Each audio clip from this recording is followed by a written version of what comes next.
어떤 분이 갑자기 시력이 나빠지셔서 잘 볼 수가 없게 되었다고 합니다.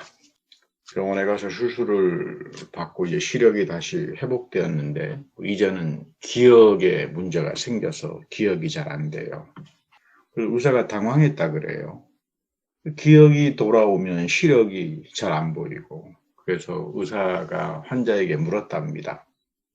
둘 중에 하나를 택해야 되는데 보는 것을 택하겠습니까? 아니면 기억하는 것을 택하겠습니까? 그랬더니 이분이 깊이 생각하더니 이제 이렇게 말을 합니다.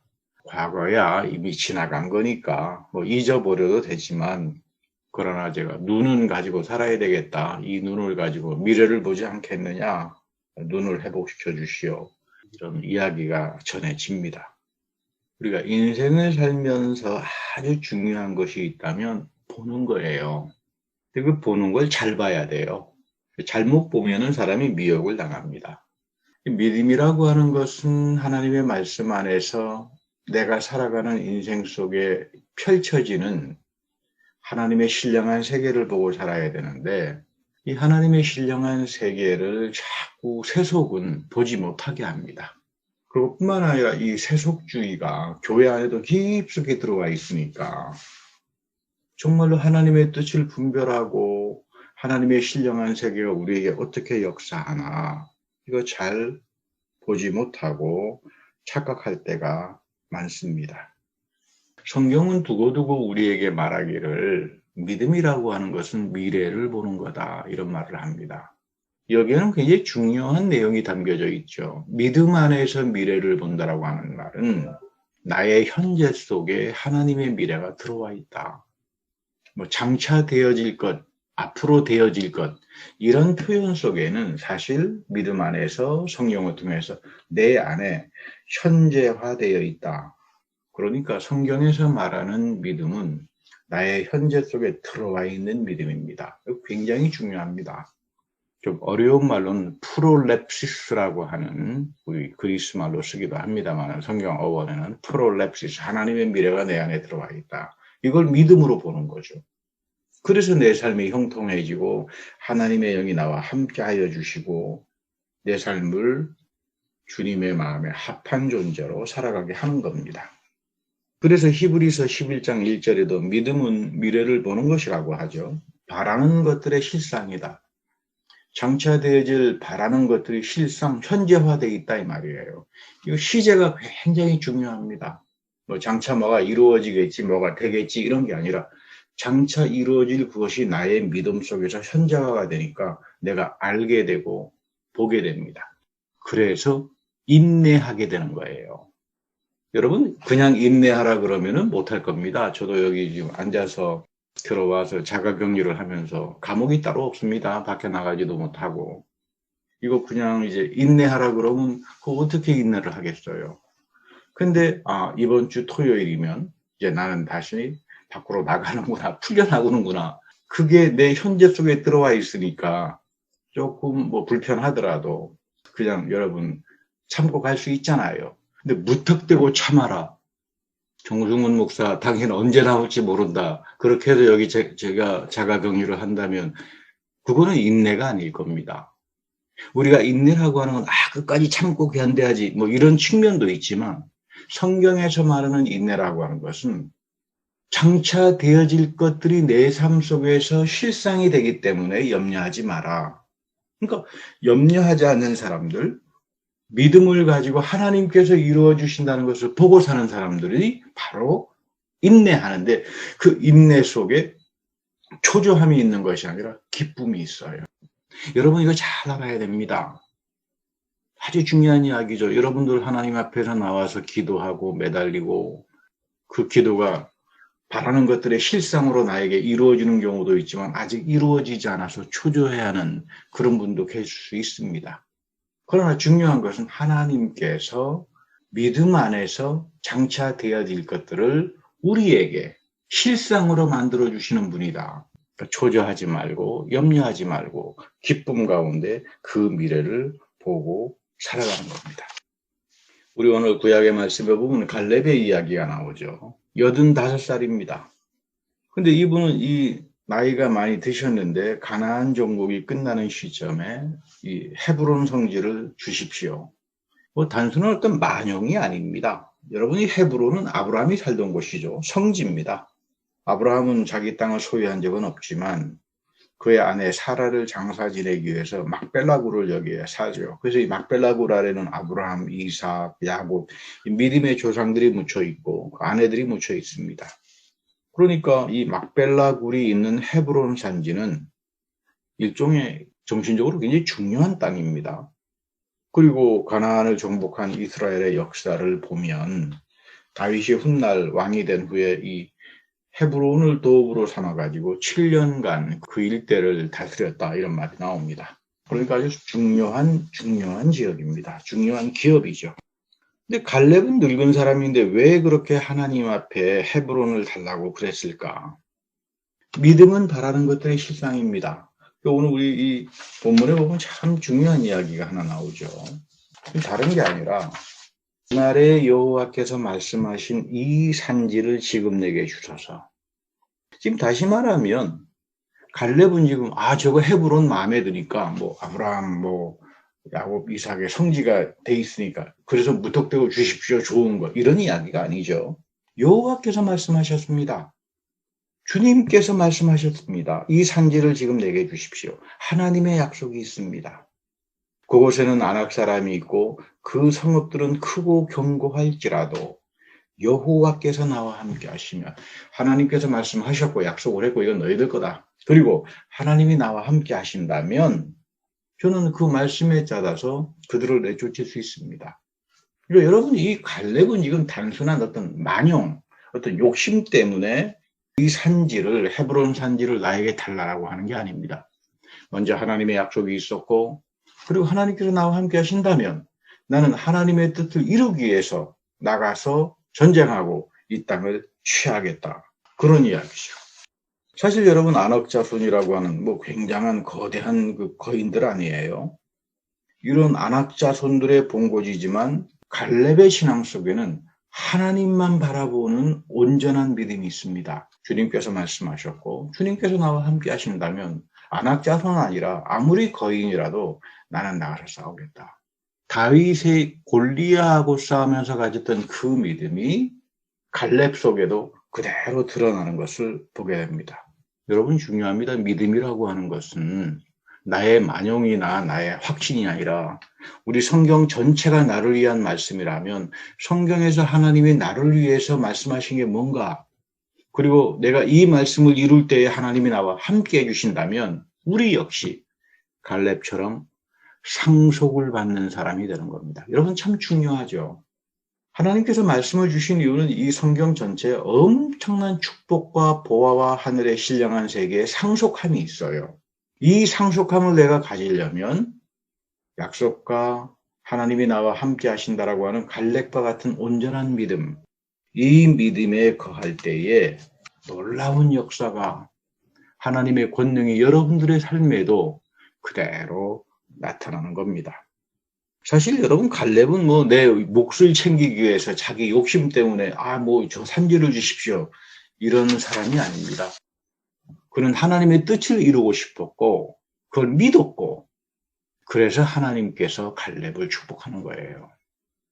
한국에 와서 보니까 이 참 심각한 문제가 20대들입니다. 20대들에게는 미래가 없다 그래요.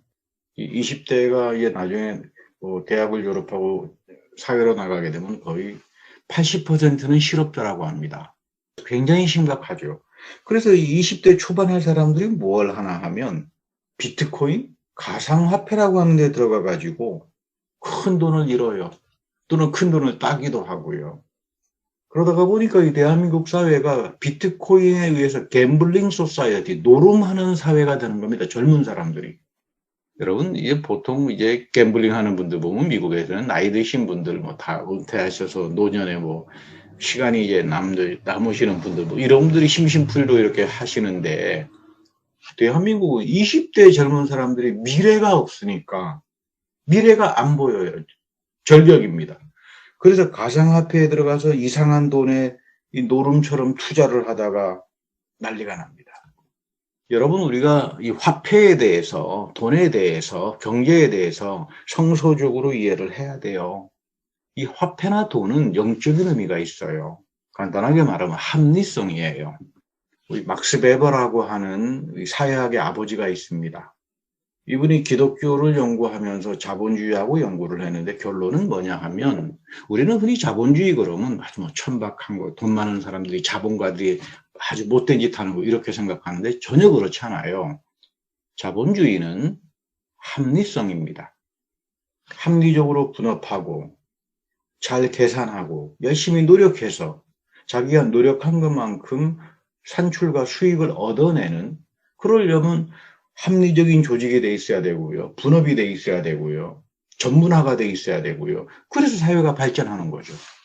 그러니까 여러분, 쉽게 말하면 자본주의라고 하는 말은 어떻게 하는 사회를 분업을 잘 합리적으로 기술적으로 과학기술의 발전을 통해 가지고 사람들에게 공공의 선을 찾게 하고 거기에 부지런히 열심히 노력하는 사람들에게 대가가 돌아오게 하는 그런 시스템이 다시 말하면 자본주의인데, 이 자본주의가 막스 베버라고 하는 분의 이제 결론에 따르면은 하나님 말씀으로부터 오는 거예요. 기독교 전통에서부터 오는 겁니다.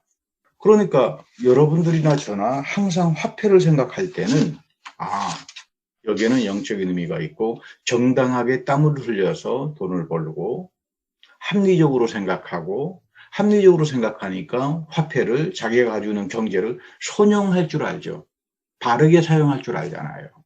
그러니까 여러분, 이 자본주의는 무슨 만몬처럼 어떤 자본가들의 횡포를 누리고 하는 그런 시스템이 아닙니다. 물론 변질이 되면 사람의 욕심이 생겨서 뭐 노름을 하고 가상화폐에다가 투자를 하고 일확천금을 노려보겠다라고 하다가 보면 그 사회는 망가지지만, 기독교인들은 돈과 화폐라고 하는 것은 하나님이 주신 축복이요, 여기에는 합리성이 담겨져 있고 정당하게 노력해서 내 삶을 복되게 만들고 또 손용이 되어서 어려운 사람들을 도와주는 이 시스템을 가리켜서 우리는 성경에 근거된 자본주의다, 하나님 말씀에 근거된 자본이다, 이렇게 우리가 이야기할 수 있는 겁니다.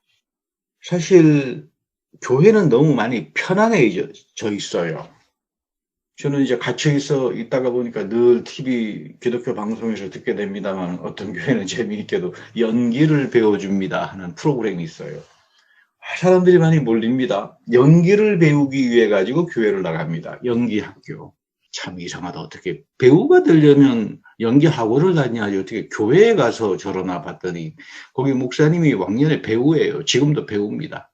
그러니까 하나님 말씀을 전하는 것이 아니라 연기를 배워서 배우가 되려고 사람들이 몰려듭니다. 그게 여러분 교회가 돼서는 안 되죠. 참 이제 이런 모습들을 보면서 참 안타깝기도 하다, 이런 생각을 해봅니다. 그런 믿음이라고 하는 것은 하나님의 신령한 세계를 사모하고 상속자로 살아가는 삶의 태도, 갈렙처럼 온전히 말씀에 신뢰하고 하나님의 뜻을 이루고, 나를 위한 하나님의 뜻이 어디에 있는가 그걸 깨달아서 하나님이 나와 함께 해주실 때에 모든 것들을 상속할 수 있다라고 하는 온전한 믿음을 가지고 살아가는 게 중요합니다. 우리 예배소서 2장에 보면 사도 바울의 유명한 기도가 나오죠. 18절에 보면 여러분의 마음의 눈을 밝히사. 마음에는 눈이 있어요. 마음이라고 하는 건 뭘까? 마음으로 본다는 말 쓰잖아요. 눈으로만 보는 것이 아니라 마음으로 보는 게 있습니다. 내 마음의 눈을 밝혀주사. 이 믿음으로 본다는 거, 마음으로 본다는 거, 믿음을 말하죠. 성령이 나의 마음에 거하셔서 알고 깨닫고 보게 하십니다. 그러니까 하나님의 부르심에 속한 소망이 있어요. 여러분 모두가 다 하나님의 부르심, 하나님이 나를 위한 소명이 뭘까? 이거 가지고 사는 사람들이잖아요. 여러분, 소명이라고 하는 건 다른 거 아닙니다. 부르심이라고 하는 건 다른 건 아니죠. 성경을 통해서 하나님이 우리를 위해서 하신 약속이 뭔가? 여호와께서 말씀하신 내용이 뭔가? 그리고 내가 이거를 이룰 때 하나님이 나와 함께 하신다면 그것이 여러분들의 소명이에요. 꼭 무슨 난 목사가 되기 위해서 소명이 있습니다, 여기에만 쓰는 이야기가 아닙니다. 소명은 여러분들의 삶 전체 속에서 나를 향한 하나님의 뜻을 알고 하나님이 나와 함께 해주실 때 그 신령한 축복을 내가 상속을 하며 하나님의 신령한 세계가 여러분들의 삶 속에서 열려지는 것. 이건 믿음의 눈으로 쳐다보고 갈렙처럼 소유하고 그리고 복된 삶을 살아가게 하는 겁니다. 그래서 오늘 사도 바울 선생은 그 이야기를 하는 겁니다. 여러분의 마음의 눈을 밝혀주셔서 믿음으로 각성하게 해서 나의 소명이 무엇인지, 주님께서 나에게 주신 부르심과 소명, 이것이 장차 나의 삶에 이루게 될 이런 실상들을 사모하면서 살아가라. 바울의 이야기죠. 이것을 아는 사람들, 이것을 강구하는 사람들에게 바울은 큰 축복을 말합니다. 성도들에게 베푸시는 하나님의 영광스러운 상속이 있다. 여러분, 굉장한 이야기죠. 하나님이 여러분 각자에게 베푸시려고 하는 영광스러운 상속들이 있어요. 내가 상속인이 된다. 근데 이 상속이 얼마나 풍성한지 모른다. 이거 놀라운 이야기죠. 여러분, 그러니까 교회 생활이라고 하는 것은, 믿음 생활이라고 하는 것은 하나님의 나에게 예비하시고 준비하신 이 영광의 상속, 이거를 알고 나의 소명이 뭔지를 깨닫고 하나님의 부르심을 통하여 이거를 붙들고 살아가는 겁니다. 이 가장 대표적인 인물이 갈렙이잖아요. 갈렙의 축복은 과거의 이야기가 아닙니다. 오늘 여러분과 나와의 이야기입니다. 갈렙이 뭐 무슨 잘나서 하나님 앞에 그런 엄청난 놀라운 영광에 상속을 했나요? 그렇지 않습니다. 온전한 믿음을 통해서, 그 온전한 믿음이라고 하는 것은 하나님께서 말씀하셨고 하나님이 나와 함께 하신다면 나는 그 일을 이루겠다. 우리가 성경을 사모하는 이유도 다른 게 아니죠. 이 하나님의 말씀 속에 나를 위한 영광의 상속이 무엇인가? 그거 찾아내는 거예요. 그 약속이 무엇인가를 찾아내는 거예요. 그리고 거기에 올인하는 거죠. 그러니까 여러분, 신앙생활이라고 하는 건 편해서는 안 돼요. 신앙생활은 이 성경 말씀 속에 담겨져 있는 하나님의 넘치는 풍요로운 영광, 나를 위한 영광, 상속, 그것을 내가 어떻게 이어가는가, 이것을 하나님이 이루어 가시는데, 영적으로 나태하고 자기 욕심을 구하고 이렇게 살다가 보면 다 빗나가게 되는 거죠. 인간의 참된 행복이라고 하는 어디에 있는 걸까? 모두가 다 사람들은 행복하게 살기를 원합니다. 그러나 행복의 가장 중요한 것은 하나님의 약속을 믿는 거예요. 여호와께서 말씀하셨고, 그리고 나를 위한 놀라운 축복의 상속이 있다. 이거 자기 것으로 만들어가는 사람들에게 가장 귀한 축복과 행복을 가지고 살아가는 겁니다. 30년 전에 갈렙은 모세가 하나님 앞에서 한 맹세를 믿었어요. 갈렙이 주 하나님을 충성스럽게 따랐기 때문에 모세가 그런 말 합니다. 너의 발로 밟은 땅이 영원히 너와 내 자손의 유산이 될 거다. 어떤 사람이 복을 받는가? 하나님이 나보다 크신 분이다.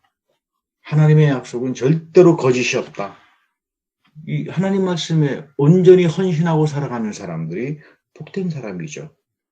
성경을 읽어보면 은혜에는 단계가 있습니다.